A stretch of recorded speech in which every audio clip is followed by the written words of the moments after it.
siguiendo el sentido histórico que tiene la lección, en el día de hoy o en esta semana estaremos trabajando ya con la época moderna. Y yo entiendo la época moderna como alta y baja modernidad. Al final, las dos tienen un espíritu parecido, o al menos tienen un itinerario dentro de ese espíritu que es bastante, se puede decir que predecible. E incluso en lo que respecta al giro cinematográfico, tenemos que reconocer algo, y es que la aplicación de este giro cinematográfico en el arte tanto de la alta como de la baja modernidad no es siquiera una hipótesis, pudiéramos decir, ¿eh? Hasta ahora el giro cinematográfico había sido una hipótesis que teníamos que demostrar y que muchas veces parecía hasta un poco forzada. A mí me ha valido muchas críticas el haberme dejado llevar por el entusiasmo y tratado de aplicar el giro cinematográfico, casi que forzando muchas veces las expresiones artísticas, lo cual es muy peligroso, porque construye, digamos, una realidad distinta al sentido propio de la expresión artística. Entonces ese es el peligro que corre la materia, que en determinado momento se puede volver una materia demasiado subjetiva. Lo bueno que tiene la modernidad, precisamente nuestra condición moderna, es que lo subjetivo tiene tanto valor como lo objetivo. O sea, realmente no hay diferencia aquí ya. Esa diferencia se anula en la modernidad. Y de hecho, lo subjetivo se convierte en la expresión más pura de la libertad propiamente desde el punto de vista de los ideales occidentales. Entonces quiere decir que la aplicación del giro cinematográfico en el arte moderno es, pudiéramos decir, un hecho, ya no es una hipótesis. Ya lo cinematográfico en el arte moderno, desde el Renacimiento, desde la alta modernidad en adelante, es un hecho. Diríamos que demostrarlo casi es puramente retórico, pudiera parecer incluso a veces hasta reiterativo, aunque se vuelve necesario porque no siempre es evidente para todos. Para mí lo es completamente. El arte moderno es un arte cinematográfico con todas las de la ley. Y esa es una de las hipótesis que demuestra el documental El conocimiento secreto, ese documental que tienen ahí. De todas maneras, la aplicación del giro cinematográfico en la época moderna se va a ver sujeta a determinados puntos de vista que son los que consideramos fundamentales, tanto como expresión de la modernidad propiamente, así como expresión de lo cinematográfico en diálogo con la modernidad. E incluso pudiéramos llegar a una conclusión mucho más profunda e interesante, y es que lo cinematográfico es una característica de la modernidad. Ahora, entonces, ¿bajo qué criterios es que vamos a entender la modernidad desde el punto de vista del giro cinematográfico? Recuerden que el giro cinematográfico es una condición que es muy amplia. Quiere decir que el giro cinematográfico no solo se da desde el punto de vista técnico, sino que el giro cinematográfico parte de una reflexión que he tenido durante mucho tiempo, y es que el cinematógrafo es una filosofía. O sea, el cinematógrafo no solo es una expresión artística, ¿ya? No solo es un carácter de la obra de arte, sino que consiste en una filosofía. Y por eso es que podemos hablar de la existencia de una voluntad y de una conciencia cinematográfica. Entonces quiere decir que los elementos que se trabajan en el giro cinematográfico no tienen que ser elementos de tipo técnico solamente, sino que existen elementos de naturaleza más filosófico, conceptual e incluso existencial que sustentan que enriquecen el giro cinematográfico y que incluso lo conforman de manera esencial. Entonces, en el caso de la modernidad, tenemos que comenzar entendiendo que, en primer lugar, se trata de un periodo donde se consolida la noción secular del ser humano. Es decir, el hombre moderno es, como decía, o sea, esto es una especie de versión que hago yo de Mircea Eliade. Mircea Eliade dice que el ser humano es un homo religiosus. ¿Qué quiere decir esto? Que el ser humano en su conciencia, y pudiéramos decir que en lo profundo de su conciencia, está regido por una condición religiosa, y esa condición religiosa no se puede suprimir, ¿eh? No es una decisión, a eso me refiero. Así que por tanto esto también es una voluntad religiosa. O sea, la voluntad religiosa en el ser humano es una realidad. Lo que pasa que está sometida a distintas versiones. Y digamos que la versión actual es una versión bastante peculiar que tiene que ver con un siglo que es ya de tipo secular, ¿no? Pudiéramos decir. Redundante, porque secular, seculus significa siglo. Pero aquí secular es la pérdida de la expresión de lo sagrado. Entonces, en este sentido se me ocurre que hay también un homo secularis. Es decir, el ser humano no solo es un homo religiosus, no solo tiene una voluntad religiosa, sino que también, piense que no es estar provisto, es que esto es inherente a él, no es que yo lo porte, no es que yo lo tomo, sino que está ahí, una voluntad secular también. Ya habíamos visto que eso en la historia del arte era recurrente, la forma en que tiene el ser humano de debatirse entre el camino de la religión y el camino y la versión, pudiéramos decir, más personal o incluso la negación de la religión desde el punto de vista institucional, sobre todo. No llega a negar la religión completamente hasta la modernidad, y por eso es que la modernidad es tan secular, pero sí propone muchas alternativas espirituales. Al final incluso hasta el ateísmo más extremo se convierte en una religión, ¿no? Una religión atea, porque es que el ser religioso no tiene que ver con que existe una deidad, el ser religioso es la práctica, es la ritualidad propiamente. No importa que haya un Dios o no. En la medida en que uno milita en algo, está precisamente religándose, ¿ya? Se está dando esa práctica de tipo religioso.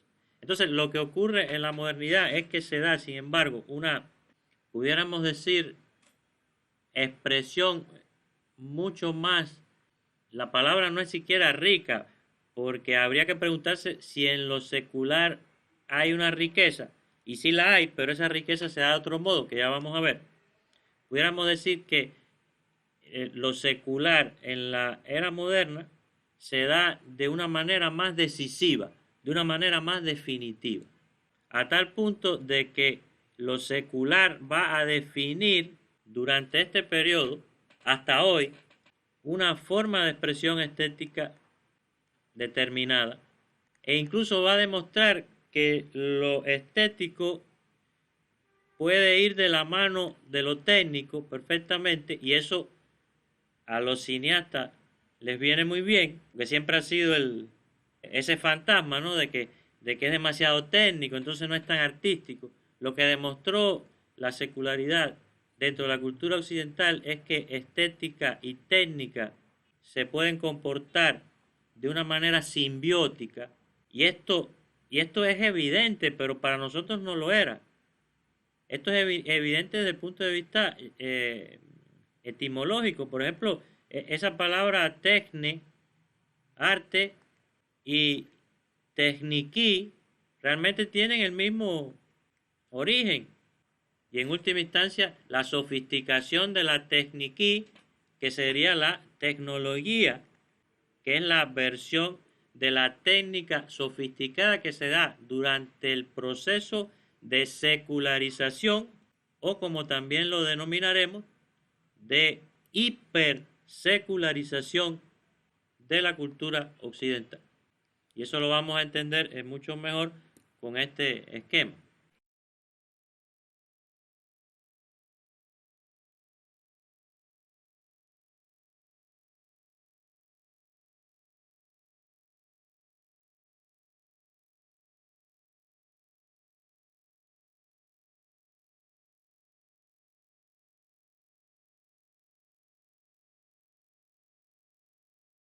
Es que los que se han ocupado de la secularización lo han hecho de una forma muy extremista.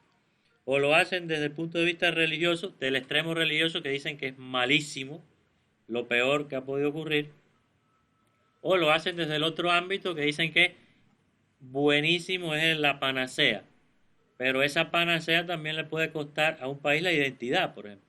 Entonces, lo ideal es que lo secular se vea como un proceso, a mi juicio, de equilibrio, y por eso aquí yo lo pongo en el centro. En este gráfico, lo secular aparece en el centro, es un indicador que se va desenvolviendo durante la historia del ser humano, más allá de lo que cree el ser humano o no, pero que indica en última instancia cuando el ser humano está más apegado a una práctica religiosa o a una práctica secular, pero dentro de lo secular también hay prácticas religiosas. Por eso es que este gráfico, como todos los gráficos que hemos hecho en la materia, es un gráfico cualitativo, a pesar de que hay elementos cuantitativos aquí, ¿no? Inevitable, pero la idea es que lo cualitativo es lo importante aquí. Entonces, este gráfico se me ocurrió para de alguna forma explicar que la secularización no es algo que aparece en un momento, no es un accidente, ¿comprende? Es que la idea que tienen tanto la iglesia como los ateos del otro extremo, ¿no? O incluso hasta los científicos, es que lo secular es un accidente histórico. Accidente aquí se entiende no como algo fortuito, sino que como algo que cambia las cosas en un momento. Y no, lo secular siempre ha estado ahí. Analicen, por ejemplo, el hombre prehistórico es un hombre que no tiene religión. El hombre prehistórico no tiene deidades. Se fía de la magia para resolver sus problemas alimenticios y sexuales, pero no lo hace porque alguna deidad le provea de eso, no, él tiene su chamán que es el que se encarga de hacer ese trabajo. ¿Qué más secular que eso? Entonces quiere decir que lo secular también tiene que ver con una forma de entender la realidad pragmática, y por otro lado también es que hemos entendido que lo religioso es solo lo referente a los dioses. Y entonces cuando vino ese término tan famoso, espiritualidad, la espiritualidad viene a ser la forma de salvar nuestra conciencia religiosa, o al menos la riqueza que tiene. Quien que no se, por ejemplo, quien que se declare ateo no dice, pero soy una persona espiritual. Y con eso que está haciendo, es un eufemismo al final. Según Mircea Eliade, cualquier tipo de expresión en el orden espiritual es religiosa. Es muy interesante Mircea Eliade.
Es un pensador fabuloso. Y eso lo lleva a la dinámica contemporánea. Las prácticas, las ritualidades que tenemos nosotros son de tipo religioso en esencia. La idea de reunirnos, la idea de celebrar acontecimientos, cambios de ciclo, fin de año, cumpleaños, graduaciones, iniciaciones, todo eso son ceremonias religiosas disfrazadas en eventos seculares. Así que por lo tanto, se da cuenta, al final religión y secularidad es casi una misma cosa, se trata más bien de ciclos y tiene que ver mucho con la cualidad en que se da. Esto es muy complejo realmente.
Ahora, lo que tenemos que ver es cómo esto incide en la materia, ¿no? Que es precisamente a donde quiero llegar. Pero primero tenemos que ver este fenómeno, que sí es un accidente. O sea, lo secular no es un accidente. Lo que sí es un accidente cultural es la hipersecularidad. Esta categoría no es mía, es de un profesor mío, que lo recuerdo con mucho cariño, Intillanes. Fue mi profesor de estética en la universidad hace mucho tiempo. Entonces, ¿qué decía él? Que lo que pasa en la cultura occidental es que a partir de determinado momento, y por eso en el gráfico, fíjense que yo lo que pongo aquí es un punto de inflexión, pero lo que pasa en la cultura occidental es que el proceso secular sí es un proceso que se da de manera más accidentada, y a eso él lo denominó hipersecularización. La hipersecularización sobre todo se comienza a mostrar a partir de la Ilustración. Realmente hay una manera extrema de mostrarse el proceso secular e incluso se convierte en un movimiento. ¿Se dan cuenta? La diferencia está en que lo secular es algo común, pero que en la cultura occidental es un movimiento, es una postura política. Ahora, entonces esto que pasa en Occidente, y si se fijan, lo que va a ocurrir en determinado momento es que, como esto es una parábola, se puede dar una curva que incluso nunca, recuerden que está la propiedad esta de que nunca se van a topar, ¿no? Y desaparezca completamente la tradición religiosa desde el punto de vista convencional. Pero lo interesante es que el ser humano, sin embargo, va a seguir produciendo alternativas de tipo espiritual, que es el eufemismo que tiene para nombrar lo religioso. Ahora, ¿qué importancia tiene esto en cuanto a cinematograficidad se refiere? Ya, porque hay que hacer caer esto en la perspectiva del curso. Bueno, resulta que es precisamente en la modernidad donde comienza a darse esta inflexión propiamente y que toma rumbo definitivo dentro de un proceso de hipersecularidad. ¿Qué quiere decir hipersecularidad? Es la secularidad vertiginosa, es la secularidad más allá de la secularidad. Y fíjense, esto es incluso más complejo porque de lo secular en la actualidad ya se está hablando de que estamos en una era post-secular. O sea, que le encantan los post. Resulta que estamos, al parecer, ya en una era post-secular donde se ha revalorizado todo esto, se ha repensado la relación que tiene el hombre con la práctica religiosa y su propio sentido de la secularidad de una forma post-secular. Lo que pasa es que esto evidentemente no viene al caso aquí, o si viene al caso pudiera ser como una profundización personal de cada uno de ustedes.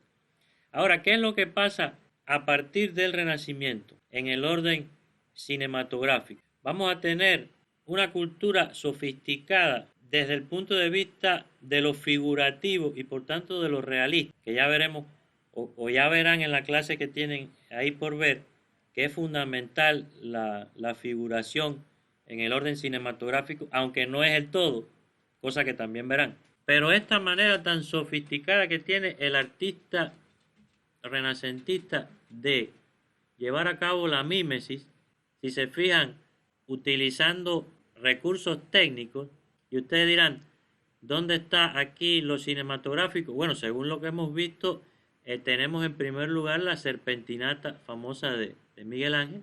Fíjense que la serpentinata se va replicando en todos los elementos. Y por otro lado, también en el detalle que concentra la energía y por tanto se convierte en un recurso implícito desde el punto de vista cinematográfico. ¿Y por qué los detalles van a ser tan importantes?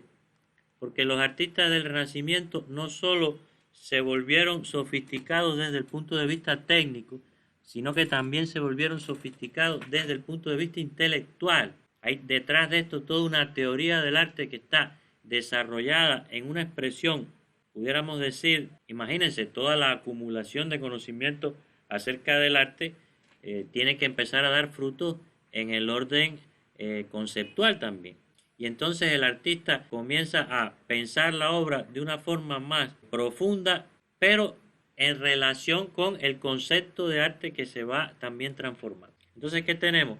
Fíjense, aquí hay, en este tipo de obra que es tridimensional, además es una obra que está realizada, La Piedad de Miguel Ángel es una obra que está realizada para ser vista desde todas las direcciones y eso crea una relación del espectador con la obra más dinámica. Pero además de eso tenemos los elementos formales, en este caso la utilización de la serpentinata, que van a ver que no lo inventó Miguel Ángel, pero que sí lo llevó a la máxima expresión, indudablemente.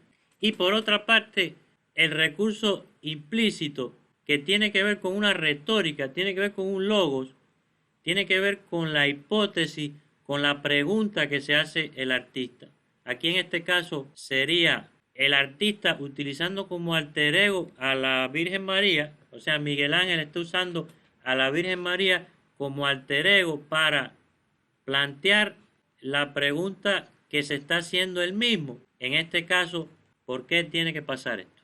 Fíjense que el porqué de ella, que es el porqué maternal, es el porqué de Miguel Ángel, es el cuestionamiento de Miguel Ángel en un sentido existencial también. No vayan a pensar que este tipo de obras solo es expresión de la devoción de Miguel Ángel, que era una persona súper religiosa, sino que también era expresión de las circunstancias, de la experiencia de tipo existencial que tiene.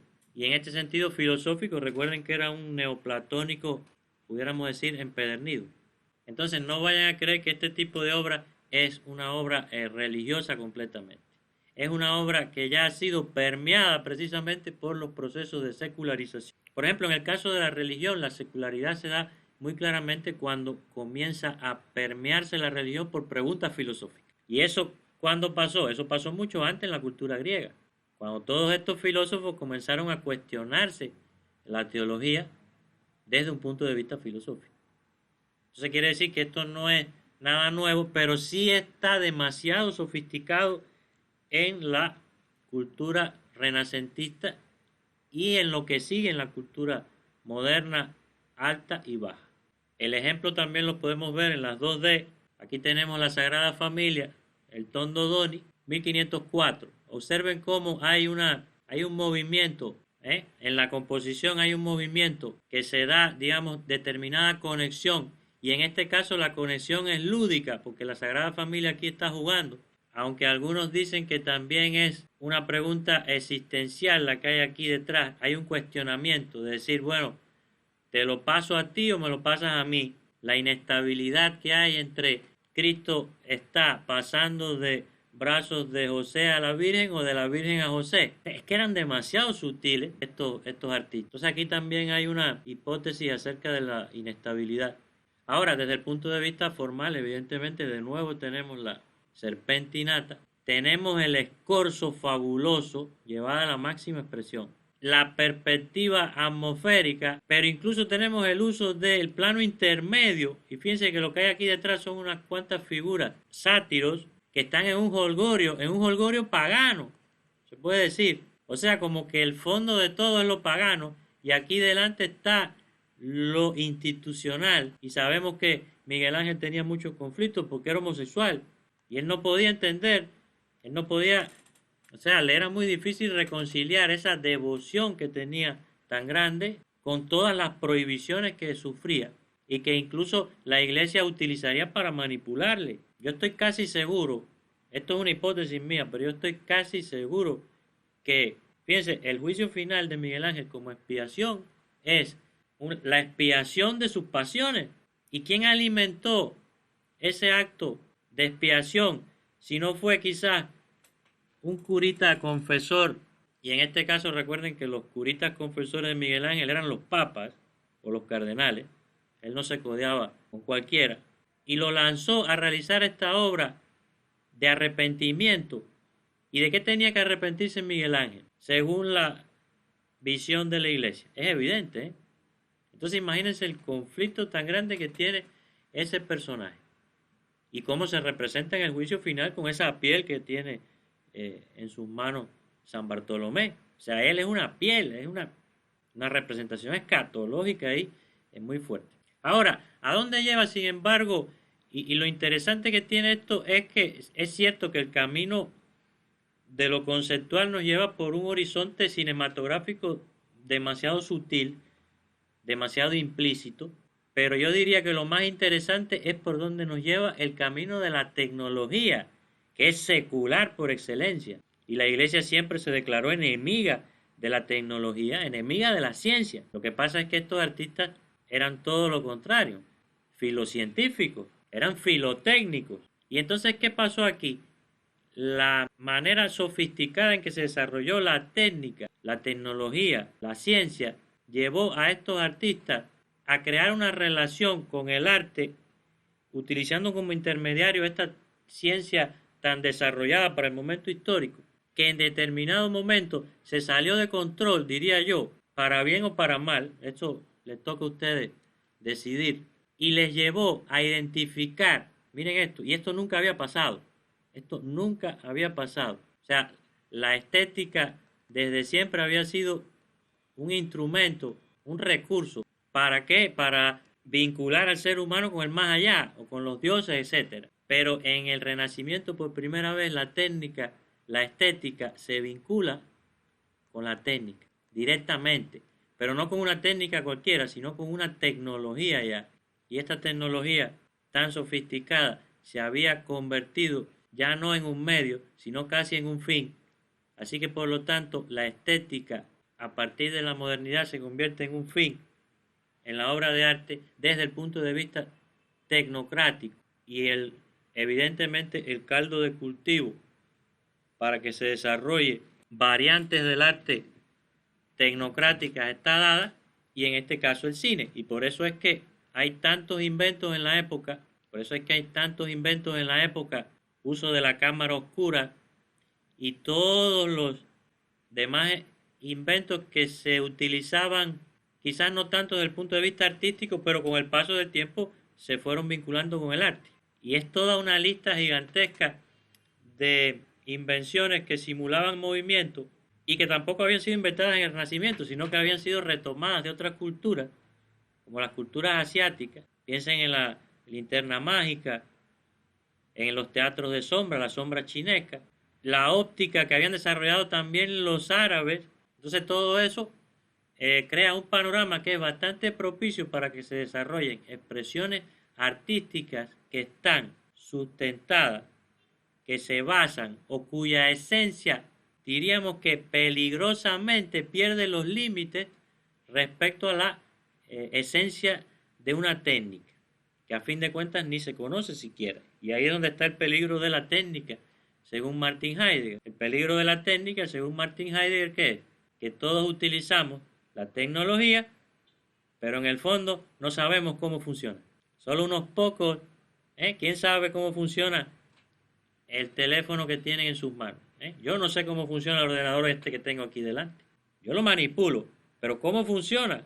Los misterios que hay detrás desde el punto de vista tecnológico aquí. Entonces, el gran peligro de la tecnología es ese, es que crea esa región oscura en la cual se puede dar todo tipo de cosas. Ich gebe Ihnen ein Beispiel. Heute kann bei uns jeder mit einem Radioapparat oder mit dem Fernsehapparat operieren, ohne dass er weiß, welche physikalischen Gesetze dahinter stehen, ohne dass er weiß, welche Methoden für die Erforschung dieser Gesetze notwendig waren. Methoden, die im Grunde in ihrem eigentlichen Gehalt heute vielleicht nur 5 oder 6 Physiker verstehen. Und so ist es auch zunächst mit diesem Denken. Dieses Denken ist zunächst so schwierig, dass nur wenige Menschen dafür erzogen werden können. Aber das könnte leicht ein Missverständnis hervorrufen, als wären diese Menschen nun ausgezeichnete Menschen. In Wahrheit kann jeder Mensch, sofern er ein denkendes Wesen ist, dieses Denken vollziehen. Aber in unserem Erziehungssystem und gemäß unserer Geschichte sind nur wenige Menschen imstande, die Voraussetzungen für dieses Denken sich anzueignen. Was wollen Sie erstens damit sagen, wenn Sie behaupten, die Wissenschaft denkt nicht? Ja, um zunächst mit dem Kopfzerbrechen zu beginnen. Ich finde, das ist ganz gesund. Es ist noch zu wenig Kopfzerbrechen heute in der Welt, sondern eine große Gedankenlosigkeit, die eben mit der Seinsvergessenheit zusammenhängt.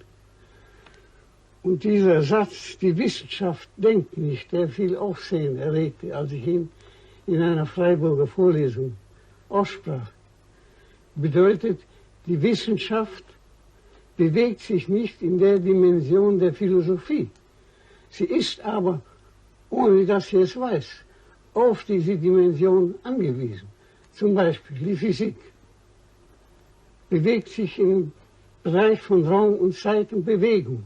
Was Bewegung, was Raum, was Zeit ist, kann die Wissenschaft als Wissenschaft nicht entscheiden. Die Wissenschaft denkt also nicht. Das heißt, sie kann gar nicht denken in dem Sinne mit ihren Methoden. Ich kann nicht zum Beispiel physikalisch oder mit physikalischen Methoden sagen, was die Physik ist. Sondern was die Physik ist, kann ich nur denkend, philosophierend sagen. Der Satz, die Wissenschaft denkt nicht, ist kein Vorwurf, sondern ist nur eine Feststellung der inneren Struktur der Wissenschaft, dass zu ihrem Wesen gehört, dass sie einerseits auf das, was die Philosophie denkt, angewiesen ist, sie selbst aber das vergisst nicht, und nicht beachtet. Und was meinen Sie, wenn Sie zweitens davon sprechen, dass größer als die Gefahr der Atombombe für die heutige Menschheit das Gesetz der Technik ist? Das Gestell, wie Sie den Grundzug der Technik nennen, das Wirkliche in der Weise des Bestellens als Bestand zu entbergen oder anders ausgedrückt, alles und jedes auf einen Knopfdruck hin abrufbar zu machen? Ja, zunächst ist zu sagen, dass ich nicht gegen die Technik bin. Ich habe nie gegen die Technik gesprochen, auch nicht über das sogenannte Dämonische der Technik, sondern ich versuche das Wesen der Technik zu verstehen. Und wenn Sie diesen Gedanken zitieren mit der Gefährlichkeit der Atombombe und einer noch größeren Gefährlichkeit der Technik, so denke ich an das, was sich heute als Biophysik entwickelt, dass wir in absehbarer Zeit imstande sind, den Menschen so zu machen, das heißt rein in seinem organischen Wesen, so zu konstruieren, wie man ihn braucht. Geschickte und Ungeschickte, Gescheite und Dumme. So weit wird es kommen. Die technischen Möglichkeiten sind heute bereit und wurden bereits schon von Nobelpreisträgern in einer Tagung in Lindau ausgesprochen, was ich in einem Vortrag vor Jahren in Meßkirch schon zitiert habe. Also vor allem das Missverständnis ist abzulehnen, als ob ich gegen die Technik sei. Ganz im Gegenteil, ich sehe in der Technik, in ihrem Wesen nämlich, dass der Mensch unter einer Macht steht, die ihn herausfordert und der gegenüber er nicht mehr frei ist. Dass sich hier etwas ankündigt, nämlich ein Bezug des Seins zum Menschen. Und dass dieser Bezug, der sich im Wesen der Technik verbirgt, eines Tages vielleicht in seiner Unverborgenheit ans Licht kommt. Ob das geschieht, weiß ich nicht. Ich sehe also im Wesen der Technik den ersten Vorschein eines sehr viel tieferen Geschehnisses, was ich das Ereignis nenne.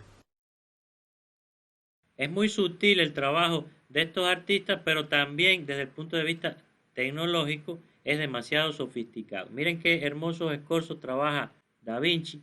En esta escena de la Virgen de la Roca están María y Cristo, o sea, esta sería María, y este sería Juan el Bautista.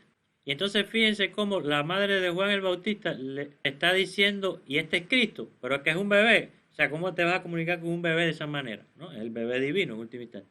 Está diciendo, mira, este es el que te va a abrir el camino, bendícelo, y lo está bendiciendo, y este está recibiendo la bendición, al mismo tiempo siendo abrazado por la Virgen. El famoso abrazo que interpretó Freud como que era el sueño ese que había tenido Da Vinci, que fundamenta precisamente su complejo de Edipo. En fin, Freud fabulaba demasiado. Entonces, ¿qué pasa? En la medida en que se vuelve sofisticado desde el punto de vista técnico y desde el punto de vista conceptual, se da un fenómeno muy interesante. Y es que lo cinematográfico en este tipo de obras no se da por la anécdota, como habíamos visto anteriormente, que es que cuentan una historia, aunque sea en una pintura, cuentan la historia, sino que el artista se concentra en un detalle poderoso que está cargado, digamos, de toda la tensión cinematográfica posible, y a partir de ahí, entonces, que se da, ya sea hacia adelante o hacia el pasado, el elemento cinematográfico. Entonces uno puede construir de este tipo, son como instantáneas, se parecen mucho a las fotografías. Es como que el artista congela el momento y entonces lo que te deja a ti como espectador es la posibilidad de construir hacia adelante o hacia el pasado una realidad de tipo cinematográfico. Esto nunca había ocurrido, porque en el arte lo que había pasado era que el artista había tratado de construir la realidad cinematográfica, ¿ya? Pero nunca dejar que ésta se construya más allá de la obra, a pesar de que, sin embargo, algunas veces todavía el espíritu anecdótico anterior se mantiene. Por ejemplo, aquí en La Expulsión del Paraíso, Miguel Ángel tiene presente, pasado y futuro, ¿no?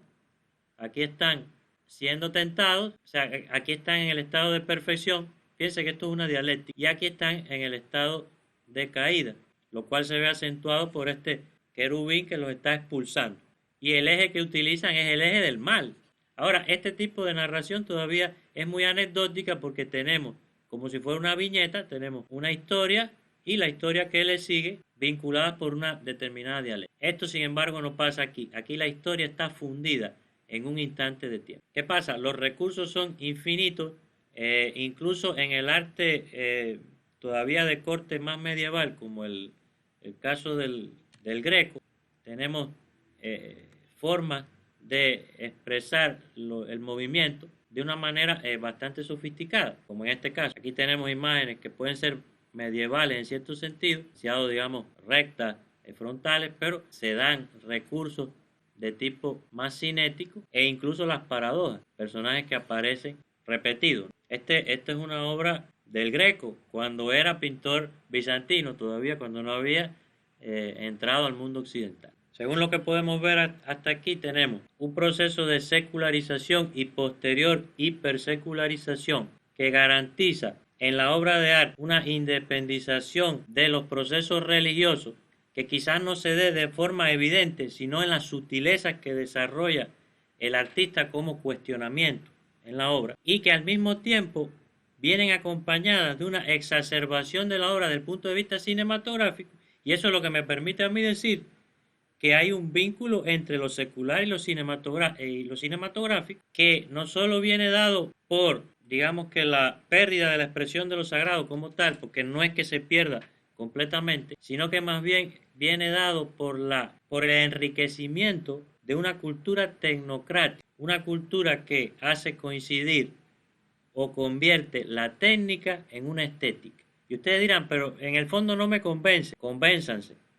Fíjense, las narraciones, las explicaciones que hace de cómo funciona el ojo humano parecen poemas, y sin embargo lo que está describiendo son procesos científicos. A mí eso fue lo que acabó a mí de convencerme de que lo que pasó en el Renacimiento fue que la técnica se convirtió en una estética. Entonces, cuando estas dos están indisolublemente conectadas, entonces esto se aprovecha en el marco del arte para representar sobre todo al ser humano, que es por excelencia el ente cinematográfico. Y es por eso que el movimiento va a estar presente, pero de una manera incluso mucho más sofisticada.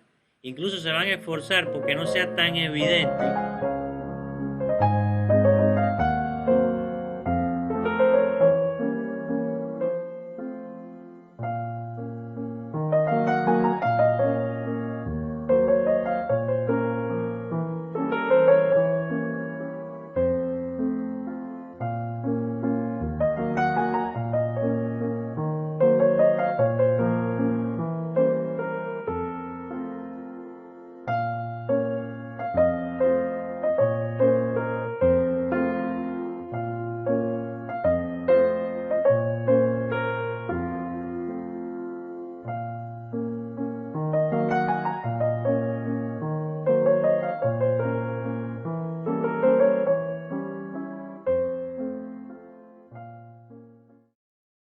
Por ejemplo, en esta obra, lo cinematográfico es más evidente porque tenemos repetida la viñeta y la viñeta nos da esa sucesión. Pero en otros tipos de obras, lo cinematográfico se va a dar con un nivel de sutileza, pero que sin embargo se ve reforzado a partir de la relación que crea el espectador con este tipo de obras. Entonces son obras que se van volviendo cada vez más instantáneas, se van volviendo más fotográficas. Fíjense en este ejemplo, en esta obra tardía del Greco, hay dos momentos. Está la Virgen muerta aquí, la dormición de la Virgen, y después tenemos aquí repetido de nuevo. Hay como un paso que se da por esta columna, así como una especie de llamarada, que no son llamaradas, son aleteos de los ángeles, y que crean esa conexión entre una realidad y la otra. Ahora, miren qué pasa con el Greco cuando se va a Italia, cuando se va a Occidente, cuando se va a Italia y cuando se va a España. Bueno, poco a poco va perdiendo ese anécdoto lo va perdiendo. Miren la curación del ciego.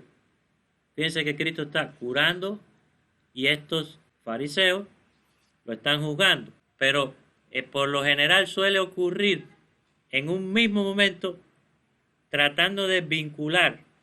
Y lo que va pasando es que se van estrechando cada vez más la relación que hay entre una escena y la otra, a tiempo que en determinado momento se conjuga y se representa un solo acontecimiento.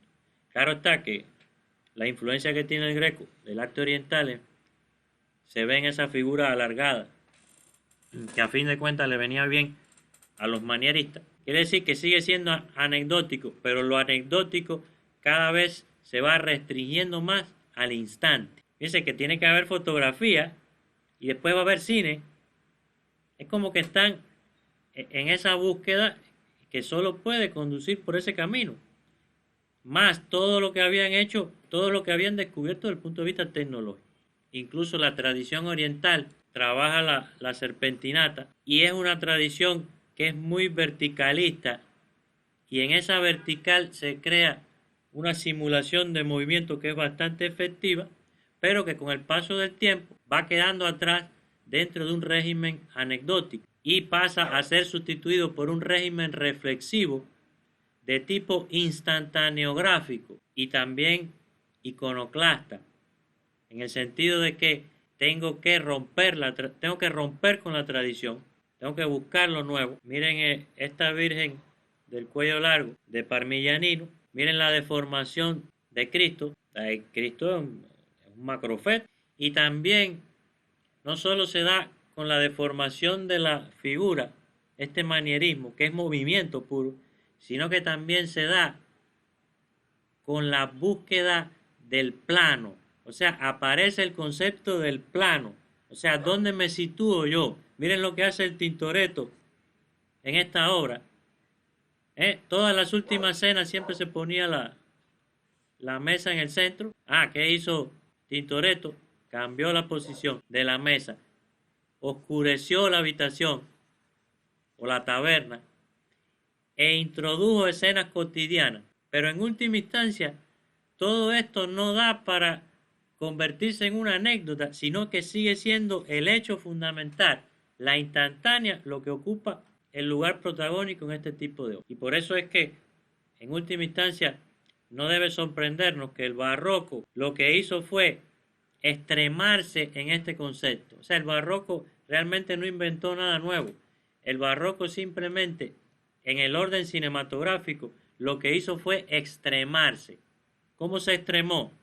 Se concentró todavía más en el detalle, en ese acontecimiento, en esa instantánea, en esa tratar de congelar, y se volvió más dramático también, porque el dramatismo es la acción propiamente, ese drao en griego que significa actuar. Miren el éxtasis de la Beata Ludovica, que todo el mundo sabe que él estaba inspirado en el éxtasis de tipo sexual, y lo que hizo fue llevarlo de un contexto al otro. Por supuesto, la iglesia se horrorizó cuando vio esto. En fin, se horrorizó hacia afuera, por dentro quizás se sintieron hasta bastante identificados. ¿Por qué? Porque este tipo de obra crea una conexión con el espectador que es más humana. O sea, esta santa no es algo trascendente completamente, sino que está más cerca del individuo. La experiencia religiosa está más cerca de la experiencia del placer, de esa experiencia cotidiana, o incluso al revés.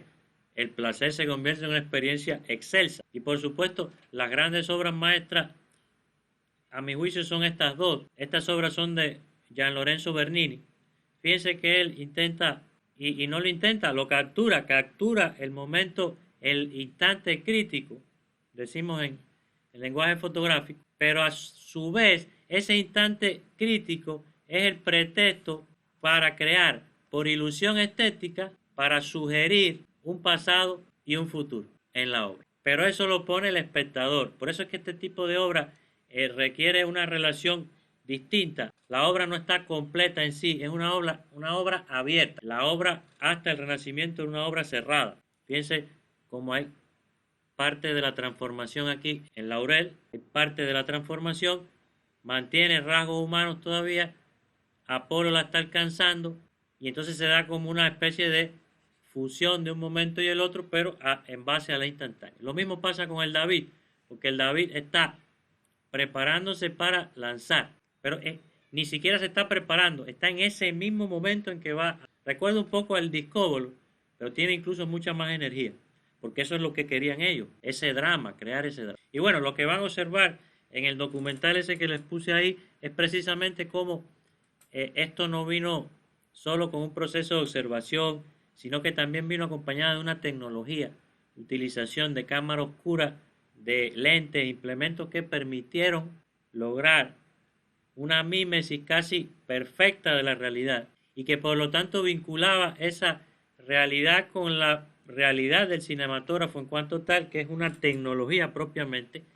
Y van a ver que en ese documental la hipótesis propiamente es que el antecedente del cine está aquí. Por eso les decía que el giro cinematográfico puede ser que en la prehistoria, en la antigüedad y en el medioevo se trate de una hipótesis. Aquí, sin embargo, en la modernidad es una realidad. Y si se fijan, por ejemplo, una vez que aparece la fotografía, la obra de arte cambia completamente. La obra de arte adquiere el carácter fotográfico hasta que en determinado momento se da cuenta que ya ni siquiera puede competir con la fotografía y entonces se separan para siempre, al menos en lo que respecta a la pintura, se separan sus dos caminos. Quizás no para siempre, pero sí durante mucho tiempo. En el caso del arte realista es muy sugerente que ya existe, digamos, el antecedente, se está dando la fotografía en determinado contexto, o al menos digamos que se está experimentando al respecto de una forma más decisiva. Miren qué hermosa imagen, o sea, qué tensión se crea entre que si llega o no llega a la Tierra. O sea, son detalles que el artista medieval no les interesaba mostrar, porque el artista medieval lo que siempre quería hacer era recapitular. Entonces, el kit de la cuestión de este arte y pudiéramos decir, el fundamento que tiene desde el punto de vista del giro cinematográfico va a venir dado por la restricción que hace temporal, que paradójicamente se convierte en una explosión de temporalidad que se da, sin embargo, desde el punto de vista de la ilusión estética del espectador.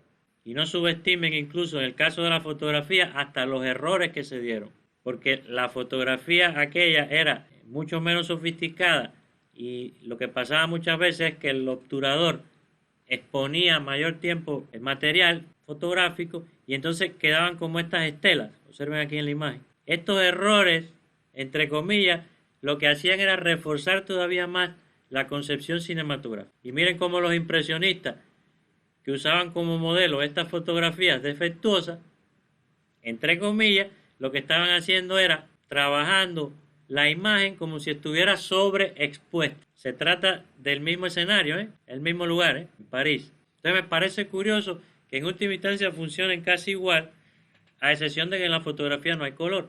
Y por eso fue que la imagen se fue por la versión del color. En el caso de la pintura, Monet, por ejemplo, comienza a trabajar la exposición como forma de sugerir el movimiento. A pesar de que también se van dando otros recursos que ya son más de tipo experimental y en la fotografía propiamente. Pero si se fijan, la fotografía antigua es una fotografía defectuosa que crea determinada estética al respecto. El defecto que hay en la realización de este tipo de imagen se convierte en una fortaleza desde el punto de vista estético. Miren, por ejemplo, esta imagen, defectuosa, entre comillas, la atmósfera que crea, una especie de naturaleza muerta, en este caso con objetos más bien de tipo artificial, pudiéramos decir. Y cuando el artista incluso comienza a manipular la imagen, se dan cosas muchísimo más interesantes que, por supuesto, ya tienen que ver con el próximo siglo. El caso del diorama de Daguerre, simulación de la 3D, de la tercera dimensión, y magistral, increíble, las rayografías de Man Ray. Miren qué forma de sugerir movimiento, pero ya Man Ray, digamos que está trabajando en la era del cine, así que esto ya no es una sorpresa, pero sí sigue siendo bastante sugerente. Entonces esa es la perspectiva que vincula el Renacimiento con el siglo XX a través de esa modernidad.